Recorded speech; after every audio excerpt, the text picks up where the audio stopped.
Hello there, I'm Nadia Azmi and this is Nightline, the top stories. Over 23 million ringgit in 1MDB assets recovered since January 2023. And acquittal upheld, Samira and 2 teens walk free.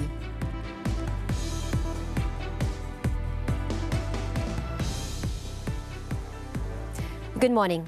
Prime Minister Datuk Seri Anwar Ibrahim urged Malaysians to continue to be determined to become an advanced and Madani society.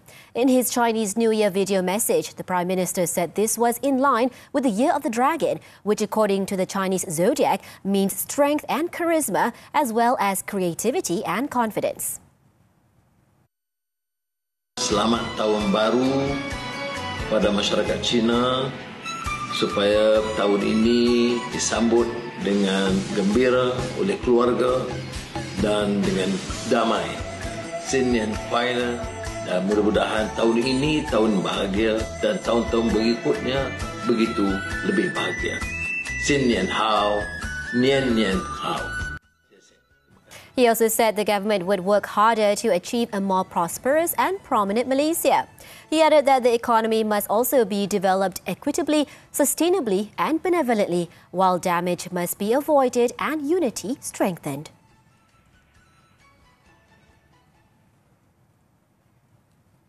The Malaysian Anti-Corruption Commission MACC says it recovered more than 23 million ringgit of 1MDB assets from operations last year and most recently on February 5th.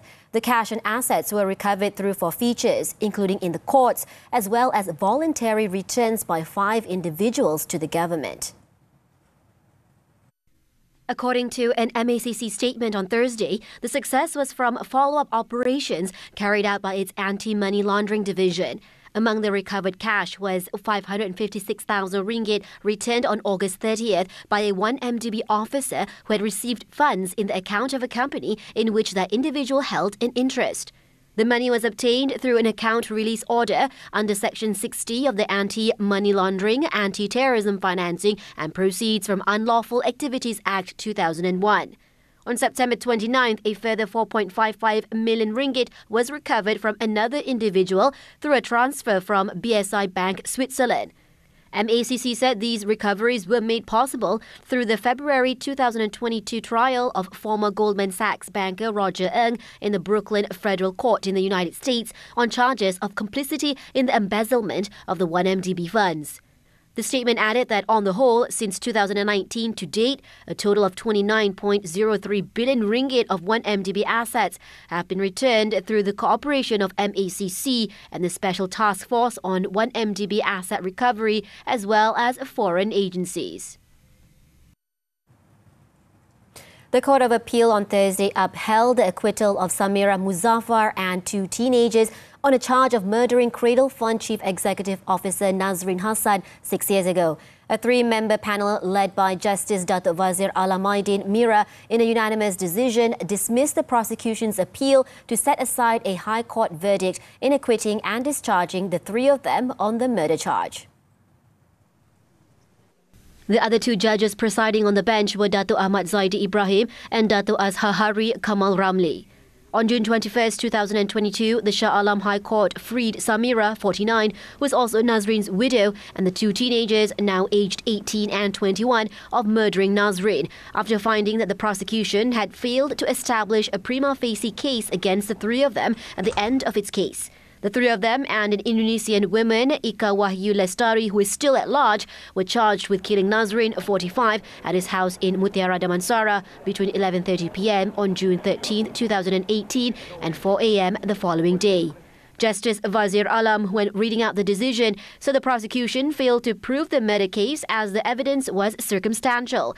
And there was evidence by witnesses that the relationship between the deceased and the respondents, which are Samira and the 2 teenagers, was good. The decision to continue seeking a full pardon for Datuk Seri Muhammad Najib Tun Razak is to fulfill the wishes of the former Prime Minister and his family. Deputy Prime Minister Datuk Seri Ahmad Zahid Hamidi, who is also UMNO President, however, said efforts to be made regarding the matter would need to take into account respect for the 17th Yang di-Pertuan Agong, His Majesty Sultan Ibrahim. Kita ke arah menyantuni permintaan Datuk Seri Najib dan ahli keluarga Datuk Seri Najib, dan eloklah langkah-langkah yang akan dibuat nanti mengambil kira rasa hormat kita kepada Kebawah Duli Yang Maha Mulia Seri Paduka Berida Yang Teragung ke-17. Zahid also urged all parties, including members of the public and the lawyer representing Najib, to honour and respect the decision previously made by the Pardons Board. On Wednesday, Najib's lead counsel, Tan Sri Muhammad Shafi Abdullah, reportedly said the former Prime Minister would be submitting a new application for a full royal pardon. On February 2nd, the Pardons Board for the Federal Territories of Kuala Lumpur, Labuan and Putrajaya reduced Najib's 12-year jail sentence by half, indicating that he is set to be released on August 23, 2028. According to the statement issued by the Pardons Board Secretariat, the fine to be paid by Najib is also cut to only 50 million ringgit from the original 2010 million ringgit. Dive into the electric revolution. Buckle up for a high-voltage conversation on innovation, sustainability, and the electrifying road ahead. Explore the transformative landscape of electric vehicles on cutting-edge technology and the strategic vision driving the industry's future. With Executive Director of GBT Sendirian Berhad, Wan Ahmad Wan Omar at 5 p.m. this Saturday on TV3 and live HD stream on Tonton. The Kuala Lumpur Sessions Court has allowed former Prime Minister Tan Sri Muhyiddin Yassin access to his passport for an overseas trip to attend the opening of a restaurant in Bangkok. Judge Azura Alwi, in her decision on Thursday, agreed with the prosecution's submission that Muhyiddin's trip was not urgent, but noted that the court has a wide discretion to consider such applications. Based on the supporting affidavit of the application filed on January 31st, the Perikatan Nasional Chairman and Bersatu President said he applied for the temporary release of the passport until February 23rd to travel to Bangkok because his close Malaysian friend wants him to officiate the opening of his new Thai restaurant. Muhyiddin's passport was surrendered to the court as part of the bail conditions in his money laundering case and to serve as a travel restriction. According to the judge, the main purpose of imposing bail on Muhyiddin is to ensure his presence in court, and among the reasons requiring him to surrender his passport to the court is to restrict his movement until the disposal of his case. She said even if the court agrees that the reason for the applicant's travel is not an urgent need, the court has wide discretion and can be used after taking into account and considering all the circumstances in a case. A syndicate embezzling subsidized packet cooking oil was busted through a coordinated operation by the Selangor Enforcement of the Domestic Trade and Cost of Living Ministry last week. The raid at 11:20 p.m. on February 1st was carried out in a heavy vehicle parking area in Klang, which is expected to be the location where the cooking oil packets involved were transferred before being sold on the black market. According to the ministry, the raid involving its 13 officers and enforcement members from Selangor and Pahang was carried out following intelligence since a month ago. During the raid, 3 men aged between 20 and 40 were arrested. The lorry had 400 cartons containing 6,800 1-kilogram cooking oil packets. It was found that the parking lot in the area of a warehouse was expected to be used as a location for the transfer of subsidized 1-kilogram packets of cooking oil controlled items without a valid license. The value of the seizure was 67,000 ringgit. The ministry did not rule out the possibility of other parties being involved, but further investigations were underway. The 733 Bangladeshi migrant workers who were allegedly duped into coming to Pengerang, Johor for jobs that did not exist were awarded more than 1 million ringgit in unpaid wages. In a statement, the Human Resources Ministry said the workers and their employers reached a mutual agreement in proceedings which were carried out last Monday. A viral video which made the rounds in January allegedly showed hundreds of migrant workers who had claimed to have been jobless for more than 3 months after being duped by employers to enter the country. The ministry stressed that workers brought in and not given jobs were still the responsibility of the employer, who has to pay their wages, as stated by the Human Resources Ministry on January 16th when commenting on the case. In the proceedings carried out last Monday, it was also agreed that the workers will now be placed with new employers through an initiative facilitated by the Labour Department. The bodies of 3 siblings involved in the water surge tragedy at Sungai Kenjur, Kampung Poh in Bidor Perak were laid to rest in a single grave at around 6:20 p.m. at the Pekan Bidor Muslim Cemetery on Thursday. The remains of 2-year-old Hana Marisa Azam, Hafif Muhayyad 4 and Hana Michaela 7 were buried next to the grave of their mother Azura Bani 37, who also perished in the incident. Azura was earlier buried at 12:20 p.m. Earlier, the funeral prayers were held at the Al-Muhtadin Bidor Mosque. At about 4 p.m. on Wednesday, 6 family members and a domestic helper were trapped in a water surge phenomenon during a picnic at Sungai Kenjur. Azura's body was found later that evening, followed by Hafif's body at 9:45 p.m., while the bodies of Hana Michaela and Hana Marisa were found when the SAR resumed early Thursday morning. Following the discovery of all the bodies, the search and rescue operation was officially halted around 9 a.m. on Thursday. Azura's sister Aslinda Bani, 38, her son Muhammad Adam Mukris Rozi, 11, and the domestic helper survived the ordeal. Tapa District Police Chief Superintendent Muhammad Naim Asnawi said the picnic and recreational site is closed to the public until the investigation is completed.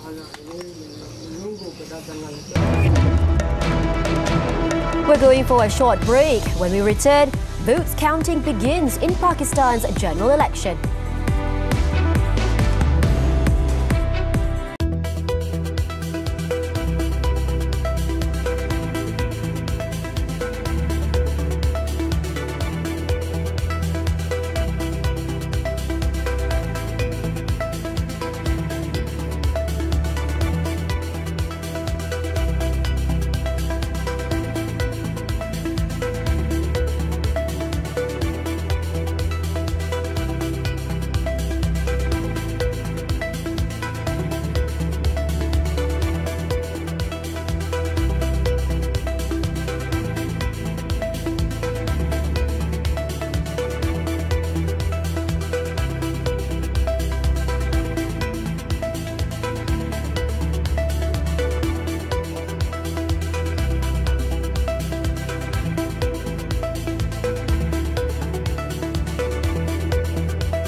The foreign front.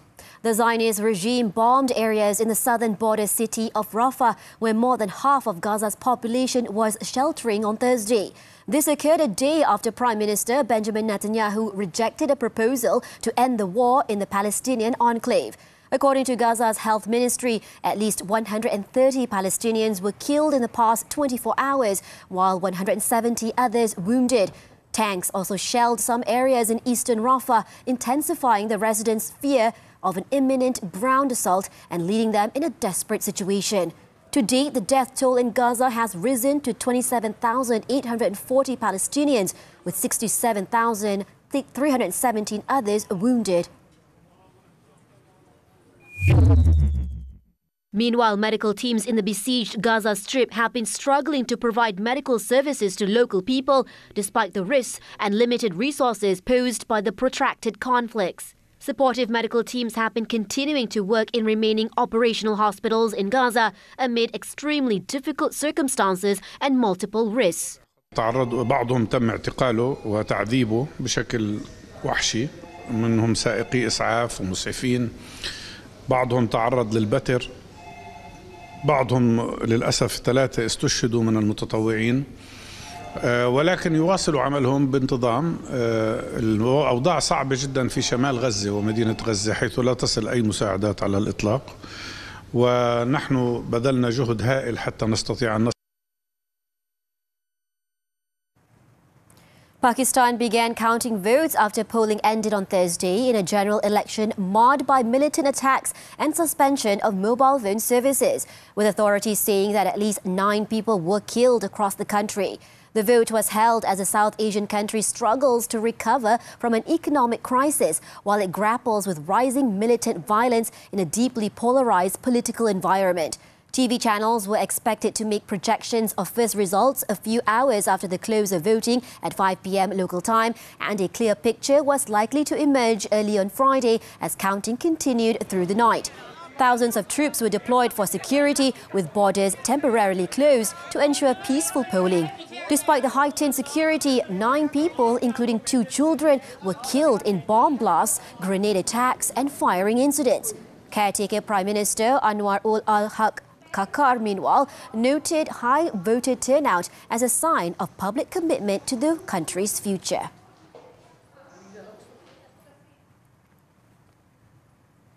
Former Jakarta Governor Anies Baswedan has portrayed himself as the anti-establishment candidate in Indonesia's presidential campaign, climbing to second place in polls on the back of a message that includes opposing a costly capital move to Borneo. The former Education and Culture Minister is now the dark horse candidate, expected to face front-runner and Defence Minister Prabowo Subianto in any potential second-round runoff vote. He had been floundering in last place, but in recent weeks, his opposition to President Joko Widodo's legacy move to shift Indonesia's political centre away from Jakarta has helped his campaign come alive. The 54-year-old has been viewed as outclassing his rivals in the presidential debates and praised for offering an alternative. He also said that if he were elected, he would govern from Jakarta instead of the planned capital Nusantara, set to open in August on the east coast of Borneo. Anies has also pledged to strengthen the country's Corruption Eradication Commission to root out graft.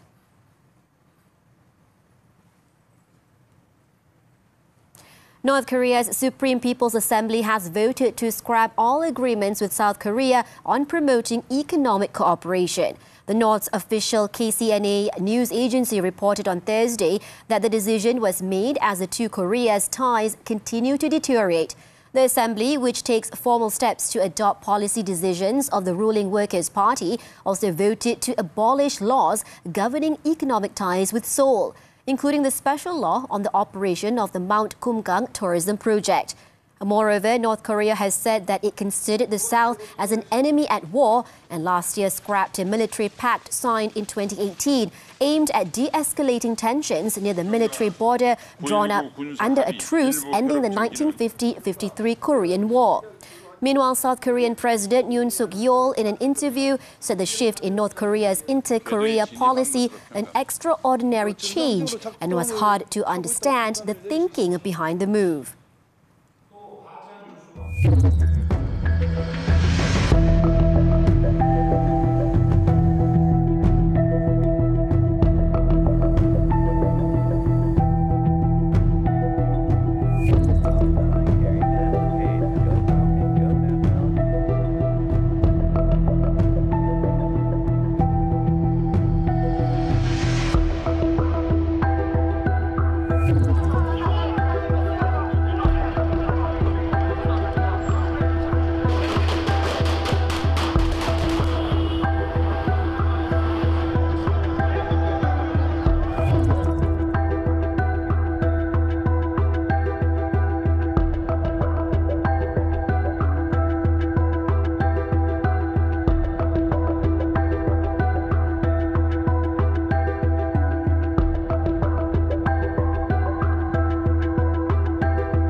Yet another letdown in diving event. Sports after this breather.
We're back with sports.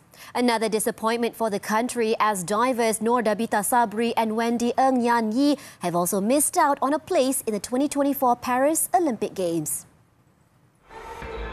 At the World Aquatics Championships in Qatar on Thursday, the duo finished in 9th place out of 18 diving pairs in the women's synchronized 3-meter springboard event. The top spot was clinched by China's Chang Yani Chen Yiwen, followed by Australia's Smith Annabelle Keeney Madison and Great Britain Harper Yasmin Mew Jensen Scarlett. Nur Dabita Yan Yi needed to finish among the top 4 to book a ticket to the world's biggest multi-sports games in Paris. Another nightmare for Nur Dabita as she also failed to secure her slot in the Paris Olympics after finishing in 24th place in the preliminary round of the women's 3-meter springboard event.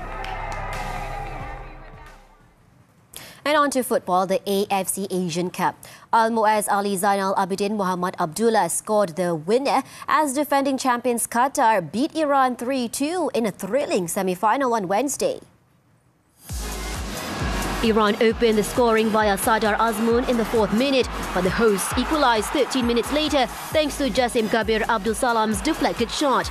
Akram Hassan, Afif Yahya, Afif Al-Yafe gave Qatar the lead just before halftime when he scored a scorcher. But Iran levelled when they won a penalty for a handball, with Ali Reza Jahanbash Jirende putting away the spot kick to make it 2-2.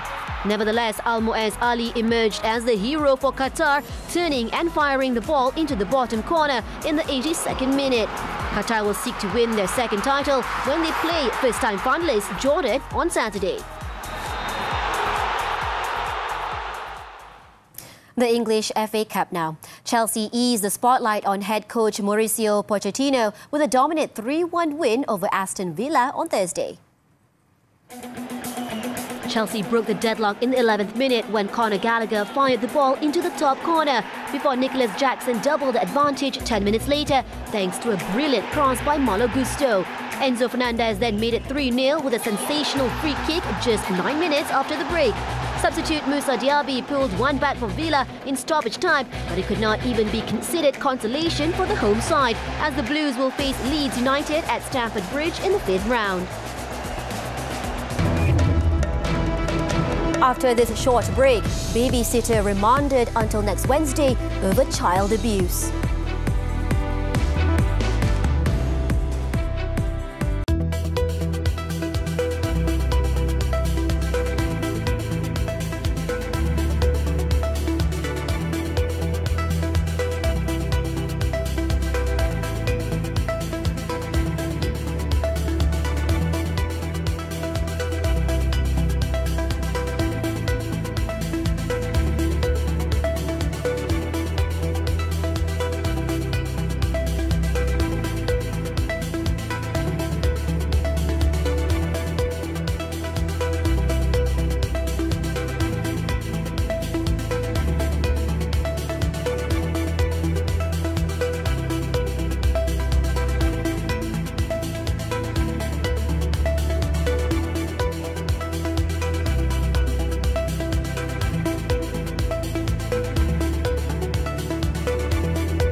Welcome back. The babysitter of a childcare centre was remanded for 7 days until next Wednesday to facilitate probe into a child abuse case involving an 11-month-old baby girl in her care. The 66-year-old woman was said to have hit the child, who suffered eye injuries. The incident was said to have taken place at the childcare centre at a housing area near Nightline last Monday. Nightline District Police Chief Superintendent Abdul Malik Hasim said the case is being investigated according to the Children's Act 2001. A police report was lodged by a 20-year-old woman last Tuesday who claimed her baby was abused at the daycare centre. A check at the CCTV footage found the suspect had hit the victim. A medical examination confirmed that the victim had swelling in the eyes, possibly hit by a hard object. The babysitter did not have a criminal record.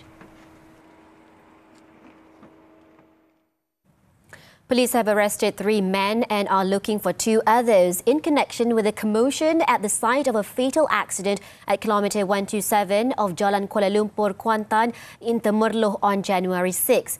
Pahang Police Chief Datuk Sri Yahya Othman said all the suspects, aged between 37 and 47 years old, were living in the district and had family ties with a 20-year-old motorcyclist who died in the road accident. He said police identified the 5 individuals based on video recordings of the incident. Investigations revealed some of the suspects have criminal records, including theft, rioting and injuring others. On February 5th, a 20-year-old motorcyclist, a scrap metal worker, died after crashing his machine into a Perodua Myvi. The Myvi driver, aged 75, had allegedly made an illegal U-turn when the motorcyclist hit his car. Minutes later, several individuals, believed to be family members and friends of the motorcyclist, had attacked the Myvi driver, a Proton Saga driver, for recording the incident, and a traffic policeman who was assisting at the scene. Yahya said police have recorded the statement from the Myvi driver, who is a senior citizen, and he had been released on police bail on Wednesday due to his age.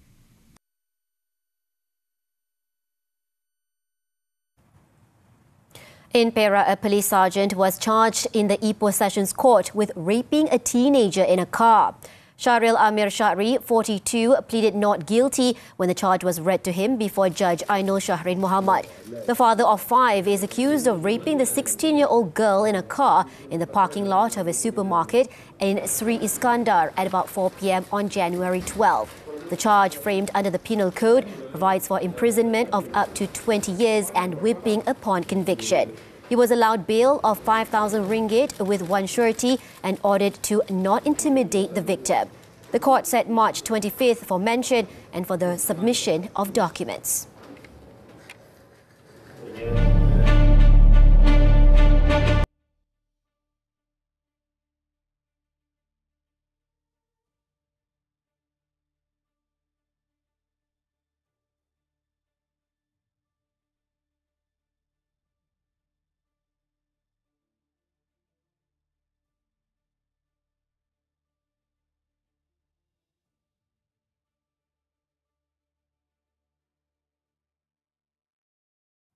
As we wrap up Nightline this time around, let's take a look as artists from 9 countries worldwide perform a captivating rendition of a classic Chinese percussion piece, immersing audience in the exuberant melodies of rising dragons, leaping tigers.